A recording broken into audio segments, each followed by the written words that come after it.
Hi guys, welcome back to my channel. My name is Destiny. In today's video, we're going to be doing a sit down tips video. So I wanted to share some tips that are just overlooked and that are not mentioned that I do find would have been helpful if I had heard them before starting out, if you're a beginner gardener. And then you can take things away if you're an avid gardener too.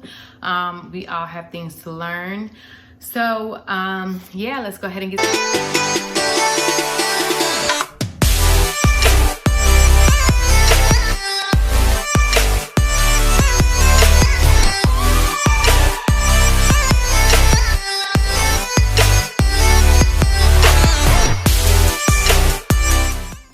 I'm not outside today because it is dark and nasty outside. I need to find like another backdrop because I don't like this one. I don't know, it looks muted. I don't know. But anyways, we're gonna ignore it. All right, so I have my list here that I made of my tips. So let's go ahead and jump right in. Well, these are not listed in any particular order. I just was writing them down as they came to me. Okay, so my first suggestion is to dedicate a space that's for new things. So dedicate, if it's a container, if it's a raised bed, if it's just like a little plot, dedicate that to something that you've never grown before and that you've always wanted to grow. Just always have that one spot dedicated to something brand new. And I encourage you to go ahead and do that, because a lot of the times if we're gardening like flowers or vegetables, we're doing things that we know we're going to be successful at. We know it's going to yield fruit, it's going to bear, it's going to bloom.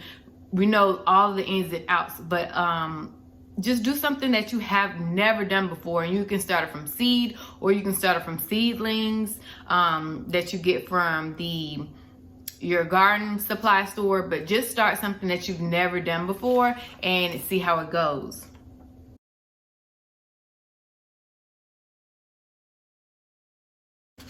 Okay, so for my second tip is to have a gardening journal. So this is my gardening journal. So this is what I bought. It's just a 3-subject notebook that I bought when I first started gardening, and I had it in sections. So in the first section, it was like growing season 2019. So I listed out what I was growing. I have not done this yet for fall. So I will do that for fall. So look, I did have a lot. Like I was growing a lot of things. So yeah, I listed that, and then what else did I list? I had like square foot gardening. So I just wrote all the information that I would need, like stuff that I could flip back and say, okay, I'm doing square foot gardening. I want to plant radishes. How many radishes can I plant in 1 square foot? So I have this here in case I need to reference it. What else did I have in here? I just had information written. So like bell peppers, okra, I just had all the information that I needed to grow these plants. I have it stored in here so I can keep referring back to it. I don't have to rewatch videos or anything. It's already written down. And I personally like writing down things. That's how I was a note taker in college. If I write it down and rewrite it down, then I tend to remember it.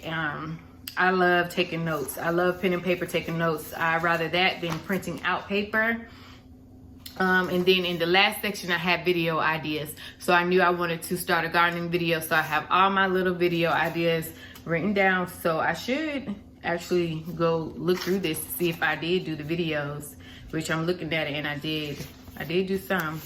So one of my other tips that I did in a previous video was to go to your local gardening center, and I'm gonna show you.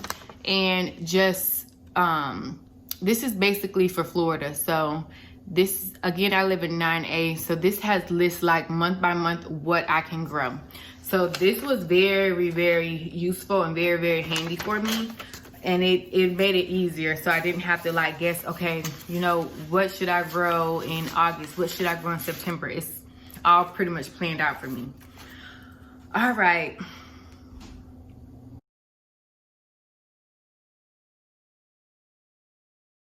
3 consistency. So with gardening, you want to be consistent. You want to be consistent with watering. You want to be consistent with checking your plants. You want to be consistent with fertilizing. So with your gardening journal, you can write down your gardening schedule so that way you're being consistent. Or you can use your phone, whichever is the most convenient way. I have a planner. I use my planner and I like write that stuff down, and I find that that's helpful for me. So whatever is the most efficient way for you. I know some people set alarms on their phones. Just go ahead and make sure that you're doing whatever you need to be consistent with your gardening, because it does need consistency.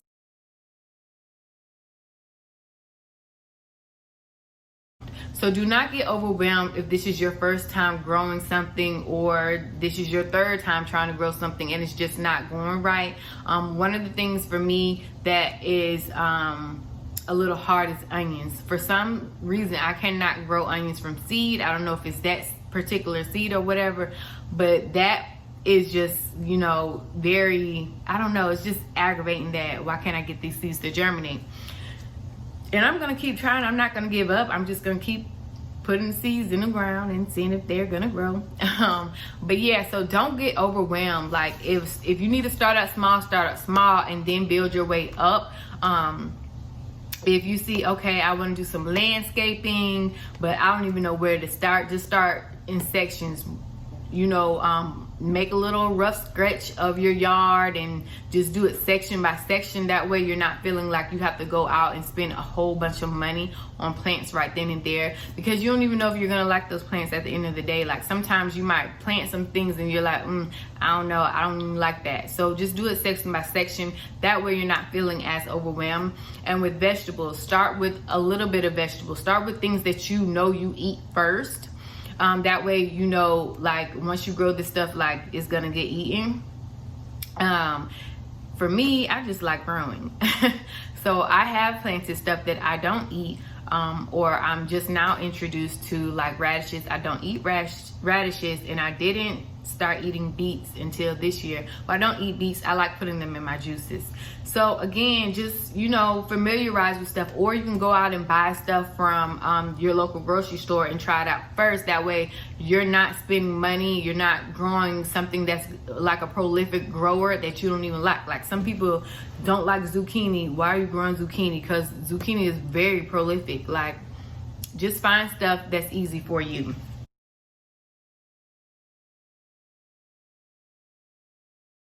Okay, so number 5 is don't give up, keep trying.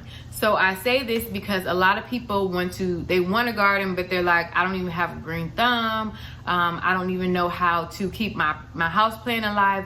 Start with something that's easy for you. So start with something that does not require a lot of attention. Drought tolerant plants are a good way to start out. So like with your snake plants or with your cacti or succulents, those are very beginner friendly plants that you can go ahead and start growing. They do not require a lot of water. They do not require a lot of attention. Once you master those, then start building up your steps. Start building up, your levels of, okay, I'm good at this, I got this down pat, and now I can get something that I need to water like 1 to 2 times a week, or 3 to 4 times a week.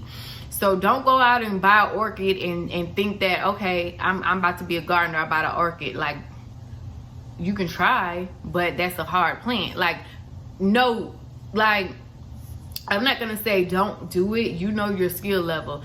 If you pray about it, you can do it. But if you don't want to, take that gamble, start with something small. I don't want to discourage anybody.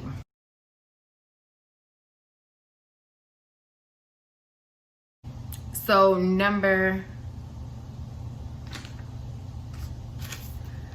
you know what, y'all? I just am all over the place with this list. I was looking the wrong way. So let me start over. What number? I was on number 6. Okay. So number 6, have a garden grab bag. So for the garden grab bag, it's like a toolkit. It's your gardening toolkit. It is something that you just a select number of items that you feel as though you always forget. put it in a bag. So for me, I would need gardening shears, a kneeling pad, twist ties for when I need to trellis plants. Like sometimes when you're going out and checking your plants, you're like, ooh, this vine is leaning, this cucumber vine is leaning, I need to go ahead and, you know, trellis it. Go ahead and have those zip ties, I mean not zip ties, but the twist ties, whatever you need to trellis something or connected to the trellis, have that in your go-to bag.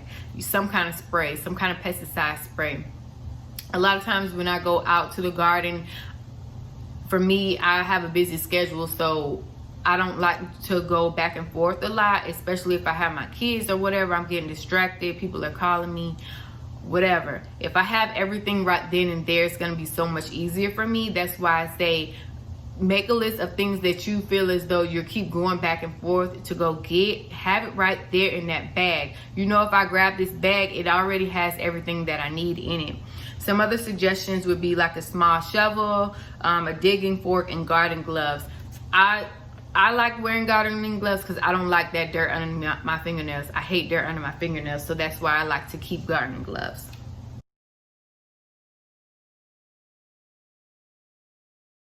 Is have a designated area for supplies and keep it organized. So with me, I'm in borrowed space. I'm at my mom's house because I live in an apartment and I don't have a yard. So at her house, and this is one of the things that I need to do, is to just have a dedicated space for myself in her garden, in her garage, and just have it for my stuff. So that way I know where my fertilizer is, I know where my soil is, I know where my seeds are. Just have that one little small little section and say, okay, this is for me, do not touch it. Because a lot of times I'm like, okay, where's the fertilizer? Is it over here? It's over here. If it's already together, it's gonna save enough, it's gonna save time. You're not, you know, going around looking for things.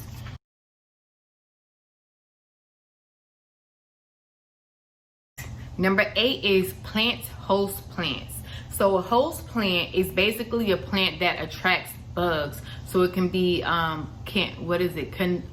calendula. So calendula attracts aphids. So things that attracts pests, plant them around your garden. That way the pests can, it's like a natural pesticide. So the plants can, you know, say, hey, come destroy me, so that your crops or your flowers can be left alone. So it's like the sacrificial lamb. It's like the sacrificial plant. So go ahead and plant host plants in your garden, so that way it's like a natural pesticide. You don't have to use chemicals, or you don't have to keep spraying, because you know, like, even though it's organic, you don't want to keep spraying like your produce.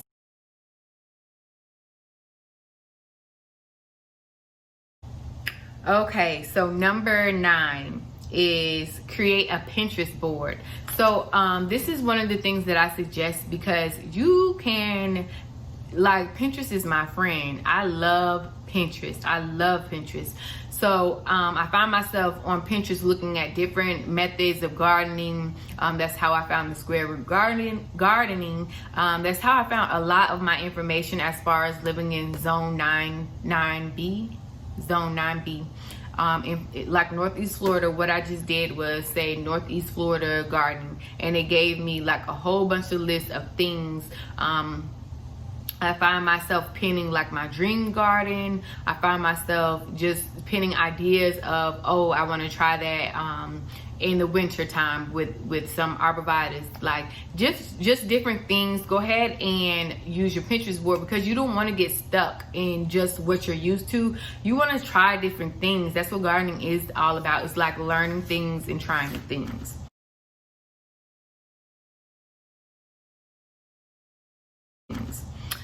Okay, so my final one is manifest. Manifest your garden. So a lot of times our ideas do not come into fruition because we're not manifesting what we want to achieve. So it can be, if you want to do this as a hobby, or if you want to do this as a career, just manifest what you want your garden to look like. Manifest your dream garden. You can have a dream garden on a balcony. Trust me, I've seen it on YouTube. You can have your dream garden on a balcony. You can have your dream garden in a backyard. Like, just envision your space and pray about it. Pray about it. Ask God, like, what is your will for this garden? Pray over your plants. Like, say a prayer when you're you know, putting your seeds into the soil. Manifest your garden. Manifest and again, use Pinterest to pin like your dream garden. What I have on my phone, I have my pen, what I have on my phone, on my screensaver, I have like my dream garden with chickens running in the front, like just very pretty, very serene, because it's just to remind myself of why I even got into gardening anyway. I got into gardening because it was very peaceful and very tranquil for me. That's my area, that's my space of when I have conversations with God. It's just very like, it's very zen for me. So don't forget the reason of why you even started gardening. Don't get so caught up in, okay, I gotta have a perfect garden, I have to have you know, a countryside garden style garden. Like, you don't have to have that. Just do what works for you and manifest it. Don't get overwhelmed about it. Like, gardening is supposed to be for fun. Gardening is supposed to be for our therapy. So those are the tips that I have for today. I hope you found them very useful. If you have other tips that, you know, people don't think about, people aren't talking about, leave them in the comment section below. We're all here to help each other. We're all here to grow. So with that, stay tuned for the next video. Thank you for joining again. Happy growing.